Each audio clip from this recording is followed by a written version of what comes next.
Hello, YouTube family. I'm Patty Jackson. I am your auntie of pop culture. It's not cute not knowing, and it's time for the big hair, the curls, and the scoop. We are starting out with the hug. Come on. We start off with a hug because you never know who may need a hug. It's not cute not knowing, and now you're going to know they finally got a job together. Amy Robach, TJ Holmes. They are now part of the iHeartRadio podcast family. Amy and TJ, their new podcast launches on December the 1st. They're vowing to be silent no more. They're going to talk about their love, and they feel that they have what it takes to bring audiences hot topics or anything else that they want to talk about. They are vowing to prove their love and how they're going to stay together. Both are divorced. Your thoughts? They said they wanted to work together, and where they were turned down everywhere else, here's an opportunity for them to work together. Here's an opportunity to Amy to really watch TJ and make sure that he never strays, dips, or anything. She can watch him all the time because they'll be working together. Do you think people care? Do you think people will listen and watch? They're ready to launch this podcast, and the two have finally gotten a job. Speaking of podcasts, Will Smith has a real good one. It's on Audible, and it's the class of '88, and he speaks to fellow rappers. This week's edition features Daryl McDaniels, DMC, and Run DMC, and he talks about the loss of his voice. I was wondering why he talked, either radically or his voice was different. It was like, what happened? He was getting spasms in his vocal cords, and it affected his ability to rap and speak. He says he sunk into a depression, and he was drinking a case of Old English, every single day. A case, not a 40, not a bottle, a case. He talks about his addiction to alcohol. He's 59 years old, and he talked about it on an episode of Unsung, but now with Will Smith, he is really opening up about his battle and what he did to get through those dark times. He said between the spasms in his vocal cords and the death of Jam Master Jay, it led him into depression. Chaka Khan, she's been on the Today Show. Missy Elliott on Good Morning America. Both ladies are getting ready to be inducted into the Rock and Roll Hall of Fame Friday from the Barclays Center, and it's going to be streaming on Disney+. A lot of people are excited about Don Cornelius.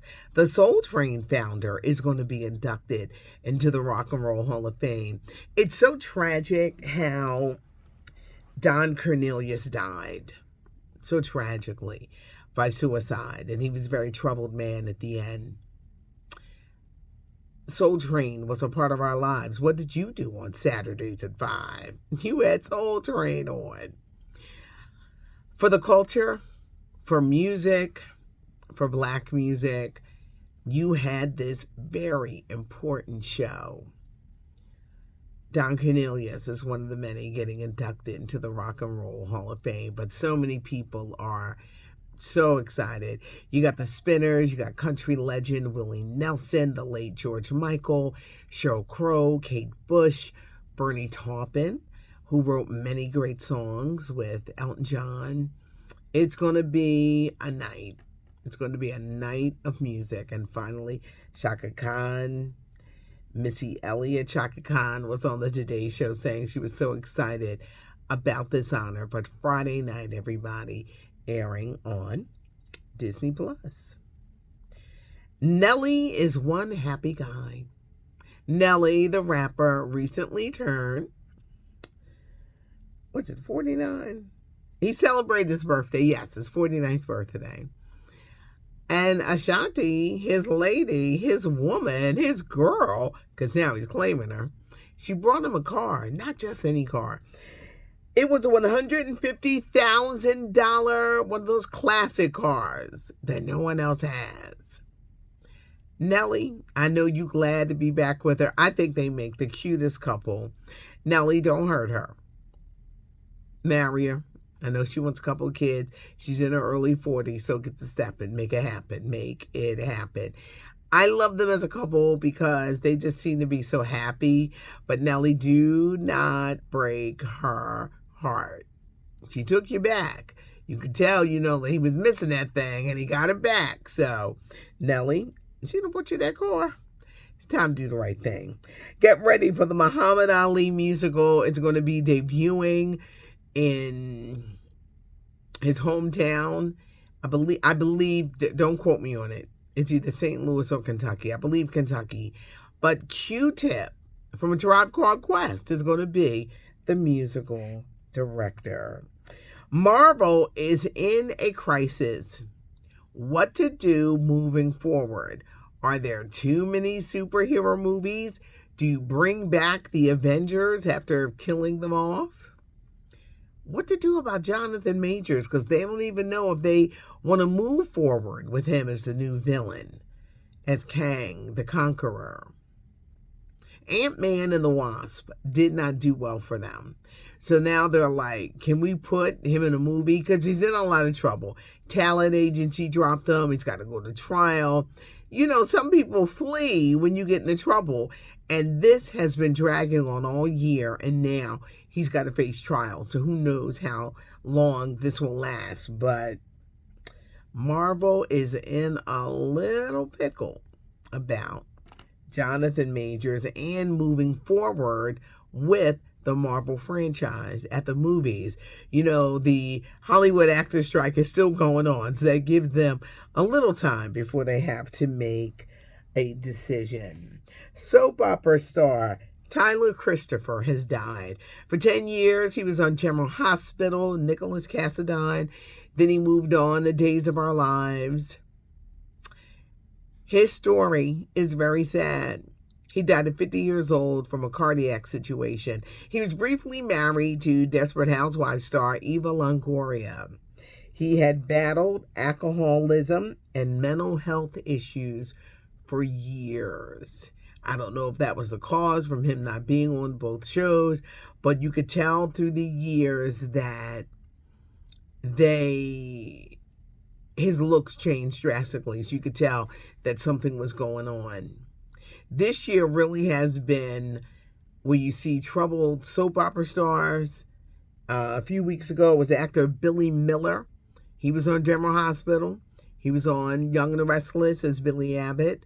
His battle with bipolar depression, and then he killed himself. And then you see what happened to Matthew Perry, the Friends star, Chandler Bing, who battled addiction for years. He was found drowned in a hot tub. You never know what someone is going through.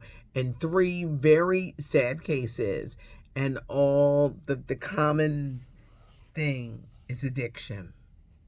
Because addiction, and I guess it's hard to take it one day at a time, but there are so many people and they're battling addictions, whether it's drinking or prescriptions or alcohol. It could be gambling. It could be they're battling addictions and it's tearing away at them. I'm trying to run down. Oh, and a lot of you guys are really excited too of the Griot Awards that are coming November 25th. Byron Allen with Another Great Night.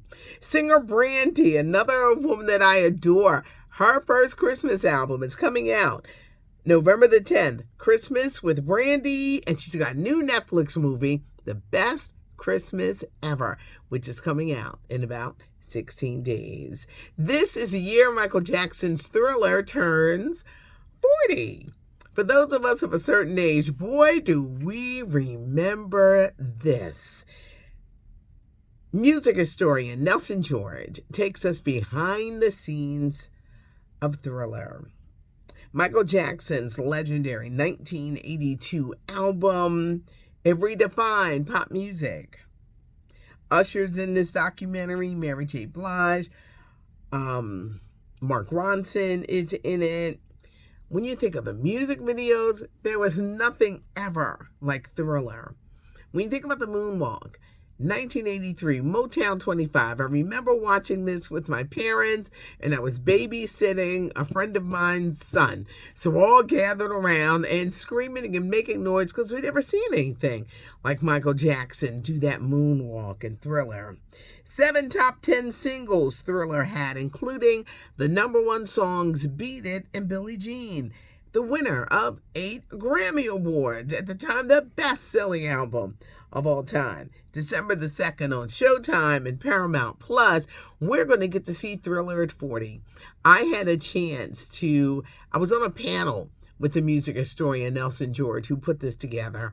And he was saying then he had so much material that he had enough for a part 1 and a part 2, because he talked with so many people about what made Thriller at 40 such a history maker, such a change maker in the music business. But December the 2nd, Showtime and Paramount Plus.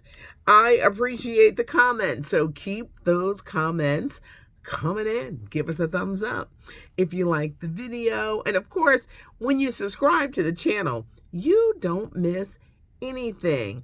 On a note, this new podcast episode, I do Patty and the Millennials. I'm the baby boomer. I talk to men and women, millennials, Gen X. This week, we talk about, how do you feel about aging? I turned 60 on Saturday, and it had been on my mind. At the beginning of the year, I was kind of like, I don't know, I don't want to say nervous, but kind of like, a little freaked out, because my mind would go right to 70. And just thinking of things, and how sometimes you can overthink. How do you feel about getting older? Everybody deals with it differently. Some people revert back and they be trying to be 25 again.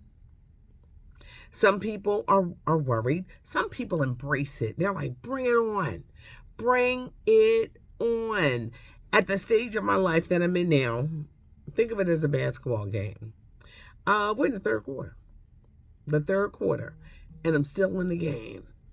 How do you feel about aging? So many people that I talk to are so excited, but other people deal with trepidation. Sometimes the sins of your 20s come back to haunt you, health-wise, when you get older. You can find my podcast on iHeartRadio Podcasts, Apple Podcasts, SoundCloud, Pandora, and Spotify. It was really a great conversation piece, and the whole crew, they all loved talking about.